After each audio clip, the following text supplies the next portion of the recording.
दोस्तों इंग्लैंड के खिलाफ विशाखापट्टनम में चल रहे दूसरे टेस्ट के दूसरे दिन भारतीय टीम के बल्लेबाजों के बाद गेंदबाजों ने मचाया तहलका। जहां दोस्तों टीम इंडिया के ओपनर बल्लेबाज यशस्वी जायसवाल ने एक बार फिर से दूसरे दिन के खेल में मैदान पर आते ही धुआंधार अंदाज में बल्लेबाजी करते हुए ठोका दोहरा शतक और बनाया अनोखा रिकॉर्ड। तो वही दोस्तों एक बार फिर से टीम इंडिया के विकेट टेकर तेज गेंदबाज जसप्रीत बुमराह ने मचाई सनसनी। जहां बुमराह ने दूसरे दिन के खेल में अपनी धारदार गेंदबाजी से स्टंप तोड़ गेंदबाजी के माध्यम से इंग्लैंड के आधे से ज्यादा बल्लेबाजों का सुपड़ा साफ करते हुए तोड़ी इंग्लिश बल्लेबाजों की कमर और दूसरे दिन 6 विकेट चटकाकर बनाया अनोखा रिकॉर्ड। नमस्कार दोस्तों, स्वागत है आपके अपने पसंदीदा क्रिकेट चैनल क्रिक अबूबू में। दोस्तों इस वीडियो में हम आपको भारत और इंग्लैंड के बीच विशाखापट्टनम में चल रहे दूसरे टेस्ट के दूसरे दिन की पूरी रोमांचक हाईलाइट आपके सामने परोसने वाले हैं। लेकिन दोस्तों वीडियो में आगे बढ़ने से पहले आप सभी को क्या लगता है कि दूसरा टेस्ट मुकाबले में भारत और इंग्लैंड की टीम में से कौन सी टीम चैंपियन बनने वाली है? अपनी कीमती सुझाव कमेंट के माध्यम से जरूर बताएं।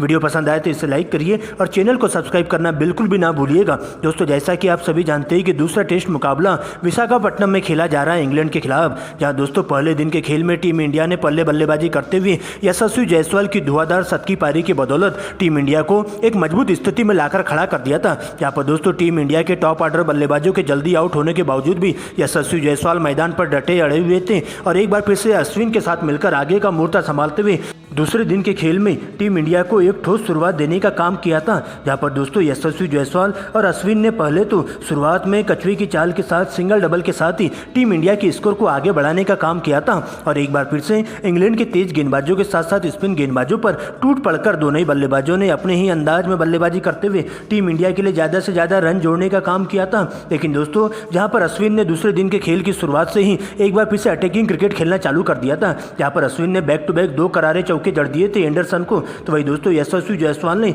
एक बार फिर से विस्फोटक अंदाज में ताबड़तोड़ अंदाज में बल्लेबाजी करते हुए सबसे पहले अपना दोहरा शतक ठोक करके अनोखा रिकॉर्ड बना लिया था। जहां जायसवाल ने रूट के एक ही ओवर में एक चौका और छक्का लगाते हुए अपना दोहरा शतक पूरा किया था। लेकिन दूसरे छोर से अश्विन भी अपनी तेजी से रन बटोरना चालू कर रहे थे। लेकिन इसी बीच अश्विन के रूप में टीम इंडिया को 7वां बड़ा झटका देखने को मिलता है। यहाँ पर अश्विन जल्दबाजी के चक्कर में आउट होते हैं। लेकिन दोस्तों एक छोर से यशस्वी जायसवाल अभी भी अंगद की तरह डटकर मुकाबला करते हुए चले जाते हैं और जैसे ही अपना दोहरा शतक पूरा होता है तेजी से रन बटोरने के चक्कर में यशस्वी जायसवाल के रूप में टीम इंडिया को 8वां झटका लगता है। दोस्तों इसके बाद तो भारतीय टीम के सभी बल्लेबाज एक के बाद एक सस्ते में अपना विकेट गंवाते हुए पवेलियन की ओर लौटते चले जाते हैं। यहाँ पर यशस्वी जायसवाल दूसरे दिन के खेल में 290 गेंदों का सामना करते हुए 19 चौके और 7 छक्कों की मदद से 209 रन बना पाते हैं। लेकिन दोस्तों इसके बाद जसप्रीत बुमराह मात्र 6 रनों का योगदान दे पाते हैं। तो टीम इंडिया की पहली पारी 112 ओवर खेलते हुए पूरे 10 विकेट गंवाकर 396 रन बना पाती है। हालांकि दोस्तों इसके बाद इंग्लैंड की पहली पारी का आगाज करने के लिए टीम के 2 ओपनर बल्लेबाज जेक कौली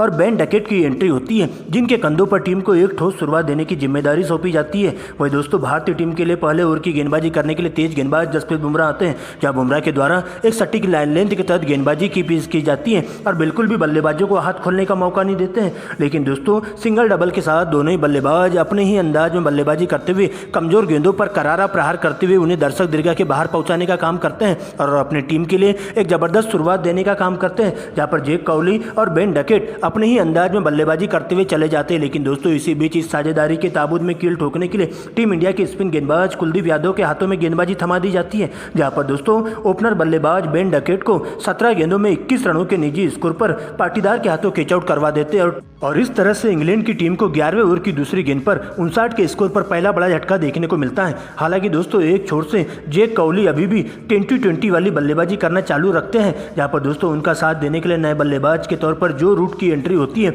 लेकिन दोस्तों इसके बाद जसप्रीत बुमराह मात्र 5 रनों के स्कोर पर जो रूट को स्लिप में शुभमन गिल के हाथों कैच आउट करवा देते हैं और 114 के स्कोर पर इंग्लैंड की टीम को दूसरा बड़ा झटका देखने को मिलता है। लेकिन दोस्तों एक छोर से जेक कौली अपनी हाफ सेंचुरी पूरी करते हैं और इसके बाद तेजी से रन बटोरते हुए टीम इंडिया के तेज गेंदबाजों के साथ साथ स्पिन गेंदबाजों पर दबाव बनाने की कोशिश करते हैं और अब उनका साथ देने के लिए नए बल्लेबाज के तौर पर ओली पॉप की एंट्री होती है। यहाँ पर दोनों ही बल्लेबाजों के बीच में पहले तो एक अड़सठ की साझेदारी देखने को मिलती है। लेकिन इसी बीच इस साझेदारी को तोड़ने के लिए टीम इंडिया के स्पिन गेंदबाज अक्षर पटेल की एंट्री एंट्री होती है, यहाँ पर अक्षर पटेल जेक कोहली को 76 के स्कोर पर अय्यर के हाथों कैच आउट करवा देते हैं और इंग्लैंड की टीम को लगने वाला तीसरा बड़ा झटका होता है। हालांकि दोस्तों इसके जस्ट बाद ओली पॉप भी 23 रनों का योगदान दे पाते हैं। यहाँ पर इस साझेदारी को तोड़ने में कामयाब होते टीम इंडिया के विकेट टेकर तेज गेंदबाज जसप्रीत बुमराह। जी हाँ दोस्तों, जसप्रीत बुमराह एक बार फिर से 28वें ओवर की 5वीं गेंद पर 136 के स्कोर पर इंग्लैंड की टीम को ओली पॉप को आउट करते हुए चौथा बड़ा झटका देते हैं। लेकिन दोस्तों एक छोर से अभी भी कप्तान बेन स्टोक्स अंगद की तरह डटकर मुकाबला करते हुए चले जाते हैं और अब उनका साथ देने के लिए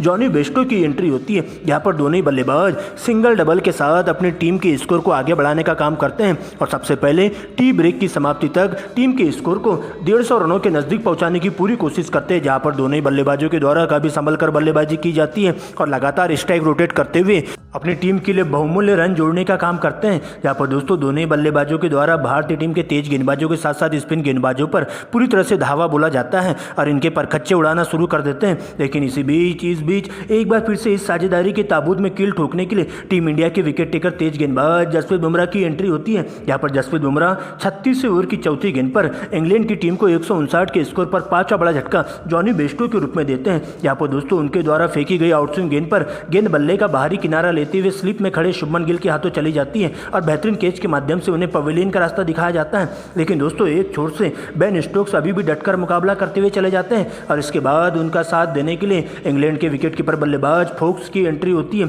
लेकिन दोस्तों आते ही अंतिम गेंद पर एक चौका फोक्स के द्वारा लगाया जाता है। लेकिन अगले ही ओवर में चाइनामैन कुलदीप यादव फोक्स को मात्र 6 रनों के स्कोर पर क्लीन बोल्ड कर देते हैं और इस तरह से 172 के स्कोर पर इंग्लैंड की टीम को 6वां बड़ा झटका बेन फोक्स के रूप में लगता है, जो कि दोस्तों 39वें ओवर की दूसरी गेंद पर देखने को मिलता है। हालांकि दोस्तों एक छोर से अभी भी कप्तान बेन स्टोक्स अंगद की तरह डटकर मुकाबला सिंगल डबल के साथ करते हुए चले जाते हैं और अब उनका साथ देने के लिए नए बल्लेबाज के तौर पर इंग्लैंड के स्पिन गेंदबाज रेहान अहमद की एंट्री होती है। लेकिन इसके बाद एक बार फिर से चाइनामैन कुलदीप यादव अपनी फिरकी के माया जाल में फंसाते हुए रेहान अहमद को भी 15 गेंदों में मात्र 6 रनों के निजी स्कोर पर शुभमन गिल के हाथों कैच आउट करवा देते हैं और इस प्रकार से शुभमन गिल आज के इस मुकाबले में बेहतरीन अंदाज में फील्डिंग करते हुए एक से बढ़कर एक कैच हवा में लपकते हुए चले जाते हैं और इंग्लैंड की टीम को 182 के स्कोर पर 7वां बड़ा झटका रेहान अहमद के रूप में लगता है, जो कि दोस्तों 43वें ओवर की तीसरी गेंद पर देखने को मिलता है। लेकिन दोस्तों अभी भी बेन स्टोक्स अपने ही अंदाज में बल्लेबाजी करते हुए अपने 50 की ओर बढ़ने लगते हैं। वही दोस्तों अब उनका साथ देने के लिए नए बल्लेबाज के तौर पर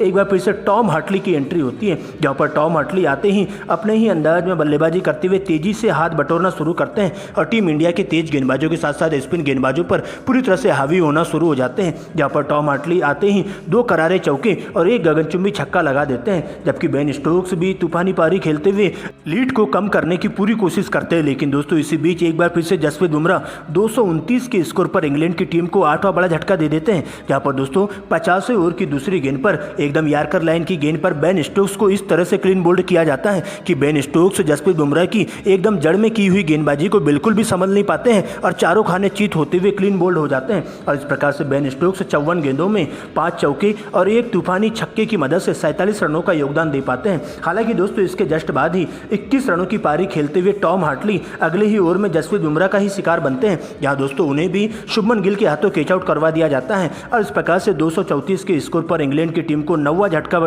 है। दोस्तों इसके बाद नए बल्लेबाज के तौर पर इंग्लैंड के अंतिम बल्लेबाज के तौर पर जेम्स एंडरसन की एंट्री होती है। लेकिन दोस्तों इसके बाद एक बार फिर से जसप्रीत बुमराह जेम्स एंडरसन को अंतिम विकेट के तौर पर अपना शिकार बनाते हैं और उन्हें LBW आउट कर देते हैं और इस प्रकार से इंग्लैंड की पहली पारी 253 रनों पर ऑल आउट हो जाती है और इस तरह से टीम इंडिया 143 रनों की जबरदस्त लीड ले लेती है। लेकिन दोस्तों दिन के खेल के खत्म होने के पहले ही टीम इंडिया के दोनों ही ओपनर बल्लेबाज कप्तान रोहित शर्मा और यशस्वी जायसवाल मैदान पर मौजूद हो जाते हैं। यहाँ पर दोस्तों दोनों ही बल्लेबाज आते ही चौकों की बारिश करना शुरू कर देते हैं और पहले दिन के खेल में टीम इंडिया 27 पर बिना विकेट गंवाए तक क्रीज पर मौजूद रहती है। यहाँ पर यशस्वी जायसवाल 15 तो वही रोहित शर्मा 12 रन पर नाबाद लौट जाते हैं।